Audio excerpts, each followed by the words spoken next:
মোহাম্মদ আলী হাফিজি হুজুর রাহমাতুল্লাহি আলাইহি তাদের জিকির করতে করতে নিজের জবানটাকে এমন বানাইছেন, আল্লাহর বান্দা রাস্তা দিয়ে হাঁটেন, জবানের জিকির কখনো বন্ধ হয় না। বাজারের ভিতরে ঘুরেন, জবানের জিকির ঠিকই চলতে থাকে। কাজের মধ্যে জবান বার, হাত পাও দিয়া কাজ করে, জবানের জিকির বন্ধ নাই। ও দুনিয়ার মানুষের দল, আমাদের এলাকার বহু মানুষ আছে আমার মসজিদের আশেপাশে মিলের ভিতরে কাজ করে, 5 ওয়াক্ত নামাজ মসজিদে আদায় করে, আবার মসজিদের পাশে বাড়ি, বছরে 1 ওয়াক্ত নামাজ পড়ে না, আসে না নাই? জিকির যদি তুমি ইচ্ছা করো, জবানে জিকির চলতে থাকবে। মোহাম্মদ আলী হাফিজি হুজুর আমাদেরকে উদাহরণ স্বরূপ তিনি জীবনের ঘটনাটা আমাদেরকে রেখে গেলেন। আল্লাহর বান্দা হাফিজি হুজুর রাহমাতুল্লাহি আলাইহি সব জায়গায় জিকির করতে থাকেন। যখন রাতের বেলা ঘুমায় যান, শরীর ঘুমায়, চক্ষু ঘুমায়, কান ঘুমায়, হাত পা ঘুমায়, জবান জিকির চলতে থাকে। একদিন বাথরুম থেকে বাহির হবার পর তার মুরিদানেরা দেখে তার মুখ দিয়ে রক্ত বের হইতেছে, তাজা রক্ত। প্রশ্ন করা হয়, হুজুর আপনি কি বাথরুমের ভিতরে গিয়া পড়ে গেছিলেন কিনা, অথবা কোথাও আঘাত পাইছিলেন কিনা? এই রক্ত কোথায় থেকে আসলো?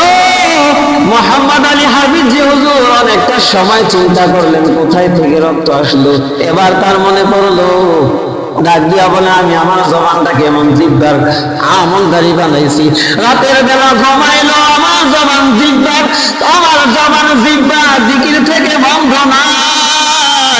আমি রাস্তা দিয়ে হাঁটলো, আমার জবানকে আমি বন্ধ করতে পারি না, বাজারে গেল আমার জবানকে বন্ধ করতে পারি না, অথচ বাথরুমের ভিতরে গেলে জিকির করা নিষেধ, সেখানে গিয়া দেখলাম আমার জবান জিকিরের মতো চলতেছে। কয়েকবার চেষ্টা করার পর জবানকে আমি বন্ধ করতে পারি না। এক পর্যায়ে নিজের দুই পাশের দাঁত দিয়া নিজের জিহ্বাকে চাপ দিয়া ধরলাম, আমার দাঁতের চাপের কারণে আমার জিহ্বা কেটে গেছে।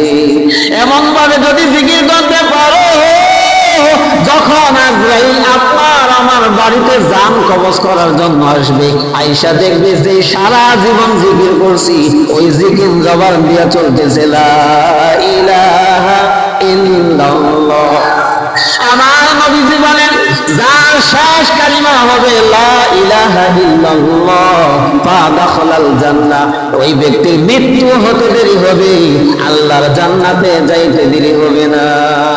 যিকরে হাকা মুদগিদাই রুহেরা বারহামা মাদই দিলে মাজরুহেরা।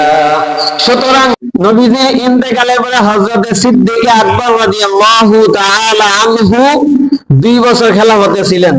মুসলমান সারা পৃথিবীতে যা ছিল সকলের খলিফাতুল মুসলিমিন আবু বকর সিদ্দিক, সমস্ত মুসলমানদের খলিফা। তো তিনি যখন ইন্তেকাল করলেন, সাহাবায়ে কেরাম ওনার বাড়িতে গিয়ে দেখলেন উনি যেই জায়গায় ঘুমাইতেন, ওনার উপরে যেই মশারি বা একটা তাম্বুরা টাঙ্গানো ছিল, এটা ধোঁয়া একেবারে পোড়া পোড়া কালো হয়ে গেছে।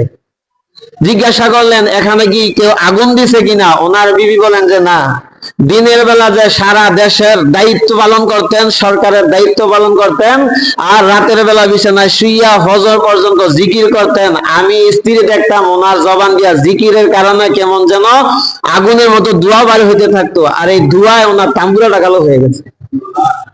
এখন ওই